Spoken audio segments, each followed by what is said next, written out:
Boa noite, você vai ver no Brasil TV de hoje. A Polícia Federal prende suspeitos de aliciar menores em garimpos da terra Yanomami. Nilo Monteiro. Diego, a operação é o desdobramento de uma outra ação realizada essa semana da Polícia Federal, onde puderam resgatar uma adolescente de 15 anos que estava sendo abusada na área de garimpo. Daqui a pouco voltaremos com mais informações aqui no Brasil TV sobre essa operação. No sudeste do Pará, agentes fecham garimpos de extração ilegal de cobre. Fábia Cepeda. Oi, Diego. Os garimpeiros ilegais utilizavam explosivos para extrair cobre na região sudeste do Pará. Daqui a pouco eu volto aqui no Brasil TV trazendo mais detalhes. Também no Pará, a cheia do rio Tocantins causa alagamentos. Brenda Rachid. Diego, o rio Tocantins já está a mais de 50 centímetros acima do nível de atenção. E cerca de 60 pessoas estão desabrigadas. Daqui a pouco eu volto aqui no Brasil TV com mais detalhes. A tragédia da chuva no litoral paulista completa um mês. João Mota. Oi, Diego. A tempestade matou 65 pessoas e deixou milhares de desabrigados. Eu volto daqui a pouco com mais informações sobre isso aqui no Brasil TV. Um princípio de incêndio atinge um shopping em Maceió. Nick Maroni. Diego, ninguém se feriu, mas foi preciso adiar a abertura do shopping. Daqui a pouco eu volto com mais detalhes no Brasil TV. Um policial é morto em meio a uma onda de violência em Natal. Vinícius Marinho. Diego, criminosos atentaram contra a vida de um policial penal. Esse caso aconteceu na noite desta sexta-feira. Ele estava em um barzinho quando dois homens chegaram e atiraram contra ele. Os detalhes eu trago daqui a pouco aqui no Brasil TV. O motorista de um caminhão guincho é morto numa tentativa de assalto em Feira de Santana. Andressa Amaral. Diego, este homem foi baleado nas costas após correr assustado com um assalto. Daqui a pouco eu volto aqui no Brasil TV com mais detalhes dessa história. Uma criança cai do terceiro andar de um prédio no interior de Mato Grosso. Elka Candelária. Diego, segundo a polícia, a mãe da criança teria ido fazer um tratamento odontológico em uma faculdade e deixou o filho brincando, quando recebeu a notícia que o menino caiu do terceiro andar do prédio. Daqui a pouco eu volto aqui no Brasil TV e conto os detalhes dessa história. O homem acusado de recrutar trabalhadores em Uruguaiana fecha acordo com o Ministério Público do Trabalho. Bernardo Barcelos. Diego, o Ministério Público do Trabalho assinou um termo de ajustamento de conduta com um homem que contratou parte dos resgatados em 2 lavouras de arroz. Daqui a pouco eu volto aqui no Brasil TV com mais detalhes desse acordo. Começam em Fortaleza as celebrações em homenagem a São José. Paulo Cardoso. Diego, os agricultores pedem que São José traga um bom inverno para que as safras sejam boas. Daqui a pouco eu volto aqui no Brasil TV para explicar bem direitinho como é que funciona essa tradição. Hoje é sábado, 18 de março, e o Brasil TV já está no ar.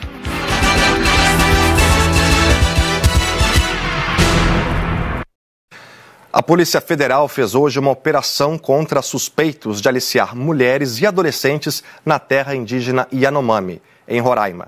O Nilo Monteiro acompanhou. Oi, Diego, é isso mesmo. A ação de hoje da Polícia Federal, por nome Operação Palácios, é um desdobramento de uma outra operação que aconteceu esta semana, onde na última terça-feira, uma adolescente de 15 anos foi resgatada após estar sendo explorada sexualmente. A vítima estava há cerca de um mês na região e, segundo informações da Polícia Federal, a vítima realizava ao todo 15 programas por noite. Ainda segundo a investigação, outras vítimas também estariam sendo aliciadas até a região da terra indígena Yanomami. Criminosos estariam utilizando perfis falsos para atrair essas garotas e uma outra equipe estaria responsável pela logística e pela alimentação das vítimas lá na localidade. Volto com você, Diego. Já no sudeste do Pará, a Polícia Federal fechou garimpos de extração ilegal de cobre. Os detalhes com a Fábia Cepeda. Oi, Diego. Os garimpos ficavam na zona rural de Canaã dos Carajás, sudeste do Pará. A operação de hoje envolveu agentes da Polícia Federal, IBAMA, ICMBio e também agentes da Força Nacional. Um desses garimpos ficava no Parque Nacional dos Campos Ferruginosos, uma área de proteção federal. O outro garimpo ficava em uma área particular, mas não tinha licença para funcionar. Foram apreendidos 3 motores, 7 geradores e um veículo. Os maquinários devem ser inutilizados por conta da impossibilidade de retirada do local. Também foram cumpridos mandados de busca e apreensão.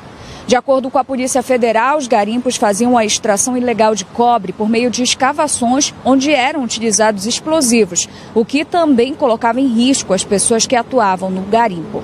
Os responsáveis podem responder por crimes ambientais, crimes de usurpação de recursos da União e associação criminosa. As investigações seguem em andamento. Volto com você, Diego. A gente fala agora da violência no Rio Grande do Norte. Um policial penal foi assassinado ontem à noite. Vinícius Marinho.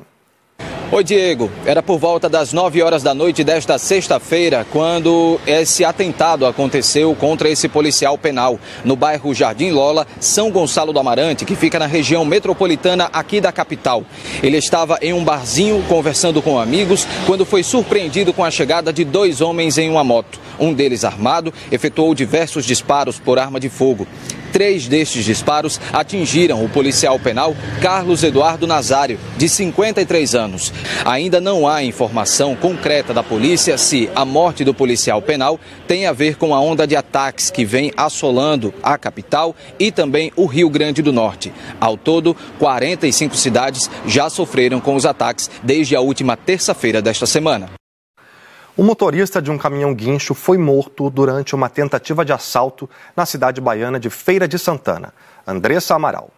Olá, Diego. Isso aconteceu ontem à noite aqui em Feira de Santana, numa localidade chamada Expansão do Conjunto Feira 9, no Anel de Contorno. A informação é de que a vítima, de apenas 26 anos, trabalhava em uma empresa de serviço de guincho aqui da cidade. Ele dirigia o caminhão e parou para rebocar um veículo. Enquanto executava o serviço, 4 homens em 2 motocicletas se aproximaram e anunciaram o assalto. De acordo com a polícia, a vítima se assustou e correu. Foi nesse momento que um dos homens atirou contra ele, enquanto os outros roubavam os pertences das pessoas que acionaram o serviço. A vítima foi baleada nas costas e, infelizmente, morreu no local. As outras pessoas não tiveram ferimentos e os suspeitos fugiram. Agora, a Polícia Civil trabalha para identificá-los. Diego. O homem acusado de recrutar trabalhadores em situação semelhante à escravidão em Uruguaiana vai ter que pagar uma indenização. Bernardo Barcelos. Oi, Diego. O Ministério Público do Trabalho firmou um termo de ajuste de conduta com um dos agenciadores dos 85 trabalhadores resgatados em Uruguaiana.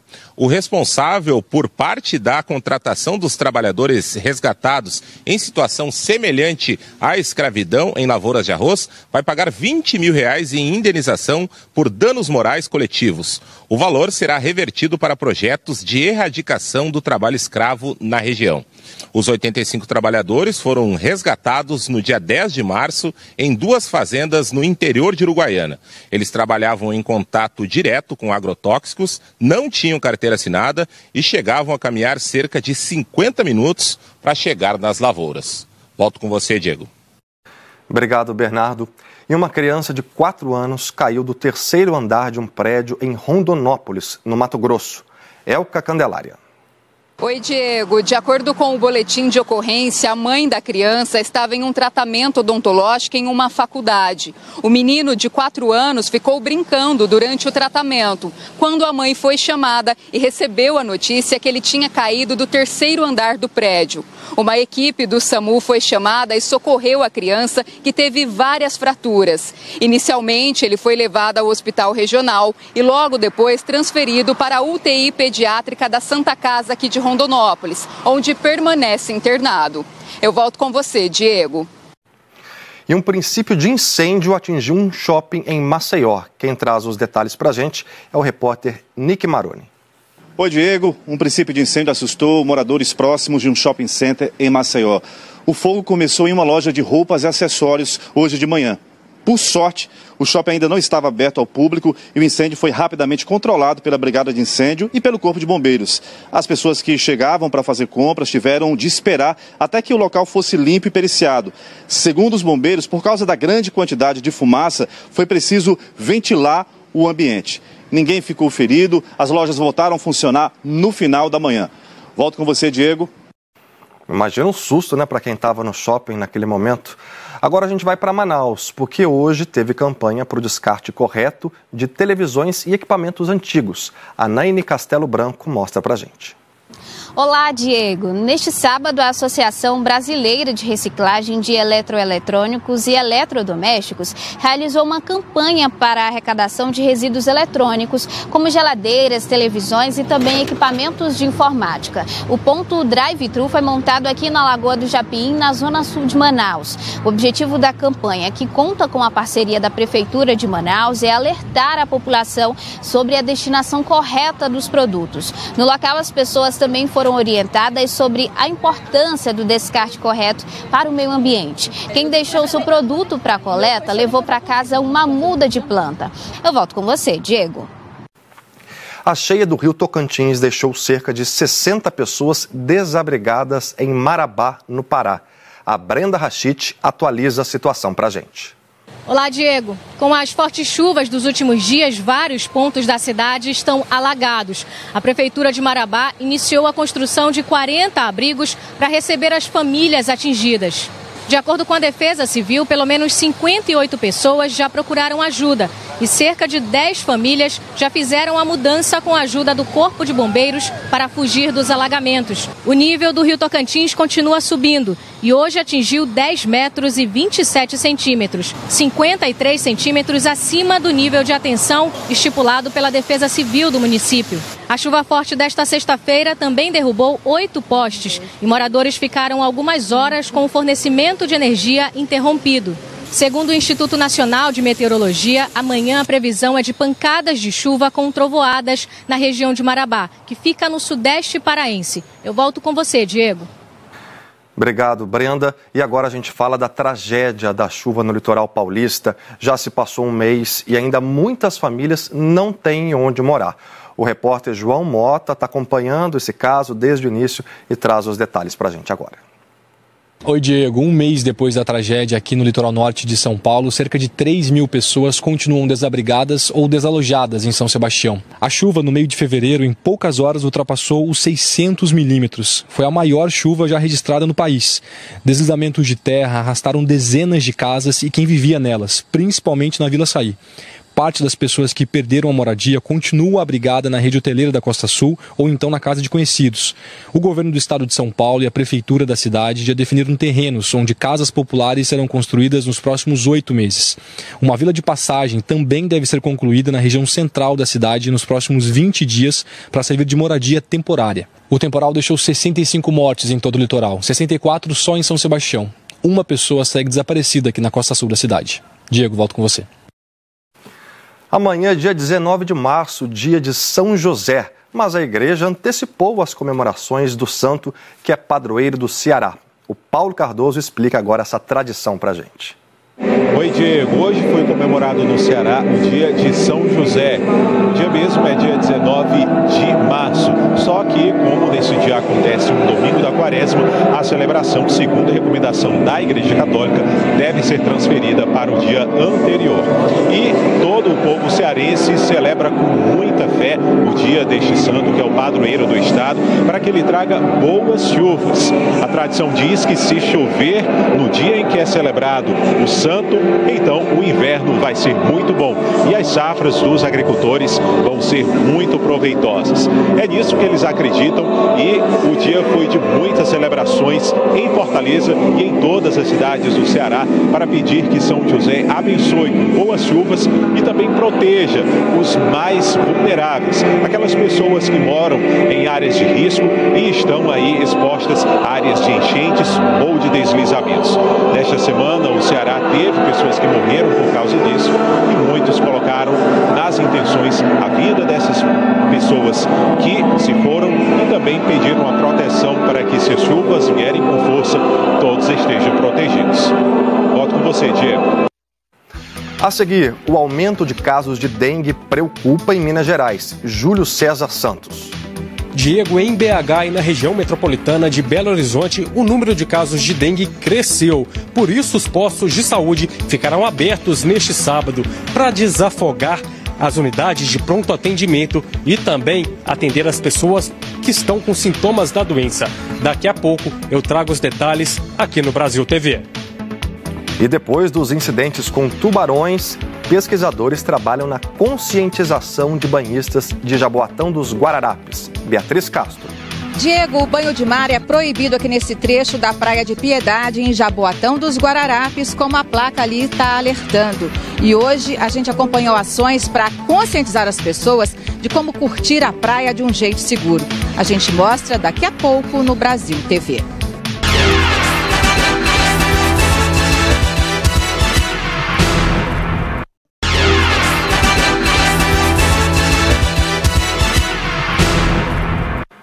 O Brasil TV está de volta com a alta dos casos de dengue na região metropolitana de Belo Horizonte. Centros de saúde abriram hoje para atender pacientes com sintomas. O Júlio César Santos conta pra gente. Oi, Diego. Aqui em Betim, na região metropolitana de Belo Horizonte, os postos ficaram abertos de 8 da manhã até às 5 horas da tarde. O objetivo foi desafogar o sistema público de saúde. De acordo com a Secretaria Municipal de Saúde de Betim, até o momento, os casos de dengue na cidade são 2 vezes maior do que o registrado no mesmo período do ano passado. Em Belo Horizonte não é diferente. Na capital, os postos ficarão abertos até às 6 horas da noite. E olha só, por lá já foram confirmados 479 casos de dengue. Em Minas Gerais, 9 pessoas morreram este ano. Eu volto com você aí. E a epidemia de chikungunya no Paraguai está preocupando moradores de Ponta Porã, no Mato Grosso do Sul, que fica na fronteira com o país. Quem conta pra gente é o Martim Andrada. Oi, Diego, tudo bem? Olha, a situação no Paraguai é preocupante. O Ministério da Saúde paraguaio divulgou nessa sexta-feira o último boletim, que mostra aí mais de 90 mil notificações da doença em todo o Paraguai desde o início do ano, 44 mil casos confirmados, 51 mortes. Para fazer uma comparação, o ano passado todo foram registrados 1.400 casos no Paraguai, portanto aí uma epidemia nunca vista no país vizinho. O ministro da Saúde do Paraguai disse que a doença que estava concentrada na região central, mais perto da capital Assunção, começou a se espalhar e agora se aproxima das regiões de fronteira com o Brasil, da onde a gente fala. Aqui em Ponta Porã já se vê um aumento no número de casos de chikungunya. E na vizinha Pedro Juan Cavalheiro, lembrando que as duas cidades são separadas apenas por uma rua, na região da vizinha paraguaia, Pedro Juan, já são mais de 800 casos. Lembrando que 13 cidades aqui no estado estão em alerta por causa da epidemia de chikungunya aqui no Paraguai. Viu, Diego? Volto com você. Muito obrigado. E o Ministério da Saúde criou um centro de operações emergenciais para controlar o avanço das doenças que são transmitidas por esse mosquitinho aqui, o Aedes aegypti. Quem traz os detalhes é o André Coelho. Olá, Diego. Olá, amigos do Brasil TV. A ideia do Ministério da Saúde é que esse centro ajude a criar estratégias para diminuir o número de casos graves e também de mortes provocadas por essas doenças. Só os casos de dengue cresceram 43,8% até março deste ano, quando comparado com o mesmo período de 2022. Foram notificados mais de 301 mil casos da doença. Entre as regiões, o Centro-Oeste concentra a maior proporção de casos. Agora, falando sobre a Zika, os dados vão apenas até fevereiro. 1.194 casos foram registrados da doença, um aumento de 35% em comparação com o mesmo período do ano passado. A região norte concentra a maior parte das notificações. O Ministério da Saúde identificou um crescimento dos casos em alguns estados, o que causou esse alerta. Agora, as autoridades monitoram os cenários regionais para entender o que provocou esses aumentos e também orientar as ações de vigilância e controle, tudo isso em conjunto com estados e municípios. Volto com você, Diego. Depois dos incidentes com tubarões em Pernambuco, pesquisadores fizeram hoje um trabalho muito importante de conscientização com os banhistas. Quem mostra pra gente é a Beatriz Castro. Olá, Diego. Uma exposição foi montada num lugar bastante emblemático aqui em frente à Igrejinha de Piedade, em Jaboatão dos Guararapes, onde já aconteceram 16 ataques de tubarão desde 1992, quando eles começaram a ser registrados oficialmente. Em Pernambuco, ao todo, já são 77 ataques, 10 deles no arquipélago de Fernando de Noronha. Essa exposição aqui reuniu material das universidades Federal e Federal Rural de Pernambuco e atraiu muita gente durante a manhã toda e o começo da tarde. São amostras de várias espécies marinhas, dos corais, do lixo encontrado nas praias e principalmente arcadas dentárias, embriões e barbatanas de tubarões. Diego. São José dos Pinhais, na região de Curitiba, virou parada obrigatória para quem gosta de tilápia. A Amanda Menezes explica por quê. Olá, Diego. São 32 restaurantes participantes aqui em São José dos Pinhais, na região metropolitana de Curitiba, entre lanchonetes, restaurantes e também pesqueiros como esse daqui. No cardápio tem muitas delícias, sempre com tilápia, como essa daqui, que é uma torre de posta de tilápia. Mas também tem bolinho de tilápia, pastel de tilápia, isca de tilápia com batata frita. Muitos desses pratos são elaborados com peixe que é produzido aqui mesmo, em São José dos Pinhais. A produção aqui no município do peixe tem crescido bastante nos últimos anos. Esta é a segunda edição do festival, que tem como objetivo movimentar a área gastronômica aqui na região metropolitana de Curitiba, principalmente depois da pandemia, quando esse setor sofreu bastante com os constantes fechamentos. É para deixar todo mundo com água na boca. Eu volto com você, Diego. Com certeza, Amanda, muito obrigado. O Brasil TV fica por aqui. Outras notícias logo mais no Jornal Nacional, às 8h30 da noite, hora de Brasília. Uma boa noite para você e um ótimo domingo. Tchau, tchau.